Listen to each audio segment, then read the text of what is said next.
I sat on the worn-out couch, a couch that once held stories of laughter and late-night movies. Now, it was just an old piece of furniture in a room filled with memories of a happier past. Sophie, my 3-year-old angel, was upstairs, her gentle breaths a stark contrast to the heavy air of our home. I glanced at the clock again. It was past 10 p.m. Mark was late, as had become his norm. The sound of the key turning in the lock finally broke the silence. I stood up, smoothing my shirt, not sure why I still bothered to look presentable for him. "Mark," I called out as he stepped in, looking more a stranger than the man I married. "You're late."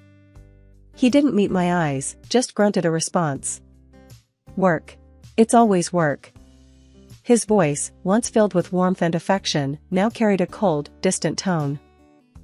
I tried to sound casual. "Sophie asked about you today.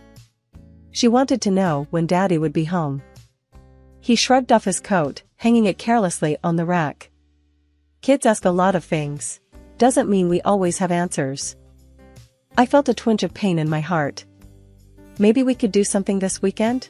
Just the 3 of us? Sophie would love that." Mark snorted, his tone laced with sarcasm. "A family outing? With everything that's going on? Don't be naive, Lily." My hands trembled slightly. This wasn't the man I fell in love with. "It's important, Mark. She needs her father." He walked to the fridge, pulling out a beer. "What she needs is a miracle. Not me playing pretend in a park." I couldn't hold back my tears. "She's your daughter, Mark.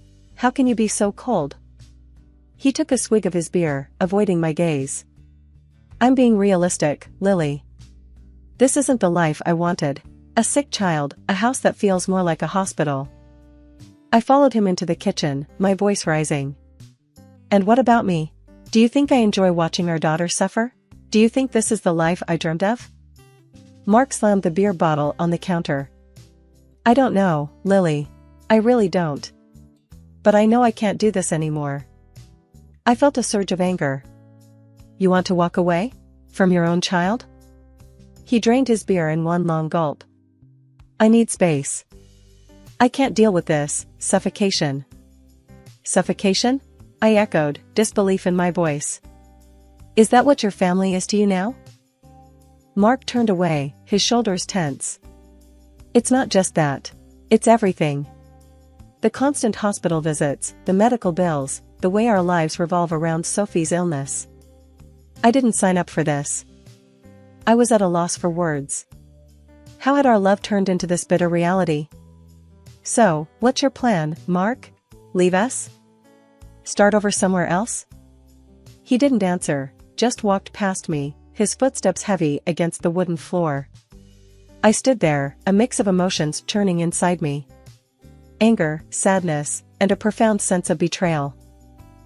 Later, as I lay in bed, the space next to me cold and empty, I listened to the distant sound of Mark's TV from the other room. The divide between us had grown too vast to bridge. The man I married, the father of my child, was now a stranger living under the same roof. The hospital room was stark and clinical, a sharp contrast to the warm, lived-in feel of our home. Sophie lay in the small hospital bed, her tiny chest rising and falling steadily. I sat beside her, holding her small hand, trying to draw strength from her innocent slumber. Nurse Janet walked in, her face a mask of professional kindness. "How's our brave girl doing today, Lily?" I managed a weary smile. "She's a fighter. Always has been." Janet checked Sophie's vitals, her movements efficient and gentle. "She's in good hands here. The surgery team is one of the best." I nodded, my throat tight with unspoken fears.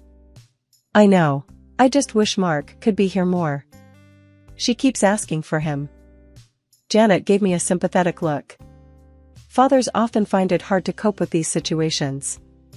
"But you're doing an amazing job." I sighed, feeling the weight of loneliness. "It's hard doing it alone, you know? He's just not the same anymore." As if on cue, Mark walked in, his arrival less comforting than I had hoped. He glanced at Sophie and then at me, his expression unreadable. "How is she?" "The same," I replied, trying to keep my voice steady. He fiddled with his phone, avoiding eye contact. I can't stay long. Work's crazy. I felt a flash of anger. Work, right. Because that's what's important right now. Mark looked up, his eyes cold. What do you want from me, Lily? To sit here and watch her sleep? I bit back a sharp retort, focusing on Sophie instead. She asked for you today, Mark. She misses her dad. He shrugged, his detachment like a physical barrier. I'm here, aren't I? Before I could respond, Sophie stirred, her little voice weak but clear. Daddy? Mark's face softened momentarily as he moved closer to her. Hey, princess. Daddy's here. Sophie smiled faintly, reaching out for him. Stay with me, Daddy? I watched, a mix of hope and sorrow in my heart. Mark hesitated, then sat on the edge of the bed. I can't stay long, Sophie. Daddy has to work. Her smile faded, a look of understanding far beyond her years in her eyes. It's okay, Daddy. I love you. Mark forced a smile, patting her hand. I love you too, kiddo. As he stood to leave, I felt a surge of resentment. She needs you, Mark. We need you. He paused, his back to us. I'm doing what I can, Lily. But his words rang hollow in the sterile room. I watched him leave, a familiar sense of abandonment settling over me. Sophie's hand gripped mine, her small presence a reminder of the fight ahead of us. The room fell silent again, save for the beeping of the monitors. I leaned closer to Sophie, whispering promises of better days. Promises I wasn't sure I could keep. But in that moment, all I had was hope and the unwavering love for my daughter. The silence in the room was broken by a call from my friend Lisa, who worked as a realtor for a local company. I sat in the dimly lit hospital cafeteria, clutching a lukewarm cup of coffee. My mind was a whirlwind of betrayal and shock after Lisa's call. Mark was selling our house, our home. Anger and disbelief swirled within me, fueling a determination I hadn't felt in months. Lisa slid into the seat across from me, her expression a mix of concern and anger. I can't believe he's doing this, Lily. Selling your house while you're here, with Sophie. I took a deep breath, trying to steady my shaking hands. I need you to delay the sale, Lisa. Buy me some time. Lisa nodded, her eyes hard. I'll do what I can, but we don't have much time. He's pushing for a quick sale. I leaned forward, my voice low and firm. I won't let him get away with this. He thinks he can just steal my house and run off with whoever she is? Lisa reached out, her hand gripping mine. Do you have a plan? A plan. The word echoed in my mind. I had been reactive for too long, letting life and Mark's indifference dictate my days. But not anymore. I'm going to fight back. I'll start by talking to a lawyer. There has to be a way to stop this. Lisa's expression shifted to one of support. Good. You fight this, Lily. And I'm here, every step of the way. I nodded, feeling a spark of resolve. And I'll need to gather evidence. Proof of his betrayal, the fraud. Anything that can help my case. Let's start with the house sale, Lisa suggested. I'll dig up everything I can on the buyer, the deal, anything out of the ordinary. I sipped my coffee, its bitterness mirroring my mood. I can't believe he's doing this to me, to Sophie. After everything we've been through. Lisa's hand tightened around mine. He's a coward, Lily. And he's going to regret underestimating you. I stood up, my resolve strengthening. He's going to pay for this, Lisa. He's going to pay for hurting my daughter, for trying to take away our home. I'll make sure of it. Lisa stood with me, her eyes fierce. Let's do this, Lily. Let's show him he picked the wrong woman to mess with. Hidden from view, I stood just outside the realtor's office, my heart racing. Through the slightly ajar door, I could hear the voices inside. Mark was there, his tone smooth and confident as he spoke to the potential buyers. And she was there too, his mistress, her laughter tinkling like a bell, completely oblivious to the storm she was a part of. I watched as Mark handed over a stack of papers to the buyers. His charm was on full display, the same charm that had once swept me off my feet. This is a fantastic opportunity, he was saying. A beautiful house, great location, you're getting a steal. The buyers, a middle-aged couple, nodded, their expressions a mix of eagerness and caution. The wife leafed through the documents, her husband leaning over to look. It all seems in order, she murmured. Mark's mistress, a young woman with bright red lipstick, laughed and leaned closer to Mark. Told you it would be easy, she whispered, loud enough for me to hear. I felt a surge of anger, but I forced myself to stay put, to observe. This was about gathering evidence, understanding the depth of Mark's deceit. The husband looked up, a question in his eyes. And the current owner? She's agreed to all this? Mark's response was swift, a lie so smooth it sounded like truth. Absolutely. She's moved on. Wants to sell the place quickly. I clenched my fists, my nails digging into my palms. How could he lie so blatantly? The audacity of it made my blood boil. Lisa, who was playing her part in my game, intervened. We can proceed with the sale as soon as you're ready. The couple exchanged a look, then nodded. We're ready. This is a deal we don't want to miss. I watched as they began to sign the papers, the finality of each stroke like a dagger in my heart. But I needed to stay focused. This was not the time for emotions, it was the time for action. Mark's laughter brought me back to the moment. He was toasting with the buyers, his mistress clinging to his arm. To new beginnings, he said, raising his glass.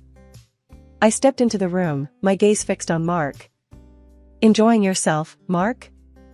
Everyone turned, shock and confusion on their faces.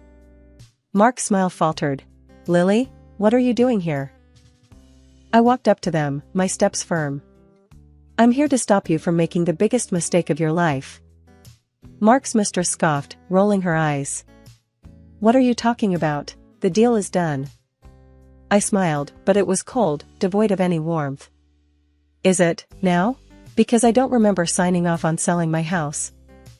The buyers looked uncomfortable, exchanging glances. We were told everything was in order, the husband said, his voice uncertain.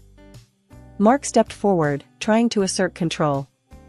Lily, you're confused. This is for the best. I shook my head. No, Mark. The only confusion here is yours if you think you can forge my signature and get away with it. The room went silent. Mark's face turned a shade paler. You can't prove anything, he blurted out. I pulled out a set of documents from my bag. Actually, I can. And I have. These are the real papers. The ones you have are forgeries. Mark's mistress tugged at his arm. Mark, what's she talking about? Tell me this isn't true. But Mark was speechless, his usual confidence shattered. That's when the door opened, and 2 police officers walked in. One of the officers looked directly at Mark. Mark Johnson? You're under arrest for fraud and forgery. Mark's face drained of color. He looked at me, his eyes filled with disbelief. You called the cops? I met his gaze, my voice steady. Yes, I did. You broke the law, Mark. And you tried to steal my home. As the officers handcuffed Mark, his mistress started to cry, her makeup smearing. The buyers quickly gathered their things, eager to distance themselves from the situation. One of the officers turned to me. We'll need your statement, ma'am. I nodded, feeling a sense of justice. Of course, officer. As they led Mark away, he looked back at me, his expression a mix of anger and regret. But I felt no sympathy. He had made his choice, and now he was facing the consequences. Lisa smiled at me, nodding her head approvingly. I smiled back and left the office, a weight lifted off my shoulders. I had stood up for myself and Sophie. I had fought back. And this was just the beginning. After Mark's arrest, I found myself in the lawyer's office, the walls lined with law books and the air heavy with the scent of leather. My lawyer, Mr. Thompson, was a no-nonsense man in his 50s, his face etched with lines of experience. He glanced at the file in front of him. Lily, your husband's actions have opened up a big can of worms. The fraud charge is serious. I sat across from him, my hands clasped tightly in my lap. I know, Mr. Thompson. But I couldn't let him get away with it. Not after everything. Mr. Thompson nodded, understanding in his eyes. I respect that. Now, about the divorce and custody battle. You're in a strong position, but it won't be easy. I leaned forward. I'm ready for it. I have to do this for Sophie. She deserves a stable home. The lawyer shuffled some papers. What about alimony and child support? Given Mark's likely incarceration, it's going to be complicated. I sighed, a mix of determination and sadness in my voice. I want what's fair for Sophie. She's my priority. As for Mark, he made his choices. Mr. Thompson looked at me, his expression serious. You're a strong woman, Lily. We'll fight for what's right for you and your daughter. As I left the office, my phone rang. It was Mark. I hesitated but answered. What do you want, Mark? His voice came through, laced with desperation. Lily, please. I messed up. I know that. But don't take Sophie away from me. I stopped in my tracks, anger rising. You thought about Sophie when you tried to sell our house? When you spent your days with that woman? He was silent for a moment. I lost my way. But I'm her father, Lily. I love her. I clenched my phone tighter. Love isn't just words, Mark. It's actions. You failed us both. Mark's voice cracked. I'll do anything to make it right. Please, Lily. I shook my head, even though he couldn't see me. It's too late for that. You'll see Sophie, but only under supervised visits. That's non-negotiable. There was a pause, then a soft, defeated sigh from Mark. Okay, I understand. The days were a whirlwind. I spent most of my time with Sophie, ensuring she felt loved and secure amidst the chaos. Her laughter was a balm to my wounded heart. One afternoon, while Sophie napped, I received a call from my sister, Laura. Hey, Lily, how are you holding up? Laura's voice was always a mix of concern and strength. I sighed, staring out the window. I'm managing, Laura. It's tough, but I'm getting through it. Laura was silent for a moment. I heard about Mark. I'm so sorry, Lily. But I'm proud of you for standing up to him. I smiled faintly. Thanks, Laura. It's hard, but I have to be strong for Sophie. She needs me now more than ever. Laura's voice softened. And what about you? Who's being strong for Lily? Her question caught me off guard. I had been so focused on Sophie and the legal battle that I hadn't given much thought to myself. I don't know, Laura. I guess I haven't had time to think about that. Laura was firm. You need to take care of yourself too, Lily. You can't pour from an empty cup. I knew she was right. I'll try, Laura. It's just, everything feels overwhelming right now. You're not alone, Lily. Remember that. I'm here for you, always. The next day, I visited a therapist, Dr. Martin. His office was a small, cozy room with soft lighting and a comfortable couch. He greeted me with a warm smile. Lily, it's good to meet you. How can I help you today? I took a deep breath, unloading my worries and fears. I just feel so lost, Dr. Martin. Everything I knew, everything I trusted, it's all been turned upside down. Dr. Martin nodded, his voice gentle. It's understandable to feel that way after what you've been through. But it's important to remember that this is a chapter in your life, not the whole story. His words resonated with me. Over the next few weeks, I started to take small steps towards reclaiming my life. I joined a support group for single parents. The first meeting was daunting, but as I listened to others share their stories, I realized I wasn't alone. Welcome, Lily, said the group leader, a kind woman named Beth. We're here to support each other, to share our struggles and our victories. I shared my story, my voice steady but filled with emotion. The group listened, their faces a tapestry of empathy and understanding. After the meeting, a woman named Sarah approached me. Your story is inspiring, Lily. You're stronger than you realize. Her words lifted my spirits. Maybe I was stronger than I thought. Maybe, just maybe, I could turn this painful chapter into a story of resilience and hope. Sitting in my living room, the early morning light filtering through the curtains, I reflected on the tumultuous journey that had led to this moment of tranquility. The divorce papers, now signed and finalized, lay on the coffee table, a testament to my newfound independence. The legal battle had been long and arduous. I had sued Mark for a substantial portion of his property, determined to secure a stable future for Sophie and myself. The court's decision had been in our favor. Mark, now serving a real sentence for his fraudulent activities, had lost much of what he had once held dear. His mistress, caught in the web of deceit, was slapped with a hefty fine, payable to me as restitution. I remembered sitting in the courtroom, watching Mark and his mistress turn on each other, each trying to deflect blame. There was no love lost between them, only bitter accusations and desperate attempts to save themselves. Watching them, I felt a sense of satisfaction. They had gotten what they deserved. Their betrayal and greed had led them to this downfall. But amidst the chaos of legal proceedings and emotional upheavals, there was a silver lining. Sophie, my brave little girl, had made a swift recovery after her surgery. Her laughter and energy filled our home with a warmth that had been missing for far too long. As I sipped my morning coffee, I thought about our future. It was a future I had fought hard for, a future that seemed bright and promising. Sophie was my priority, my beacon of hope. Together, we had weathered a storm and emerged stronger.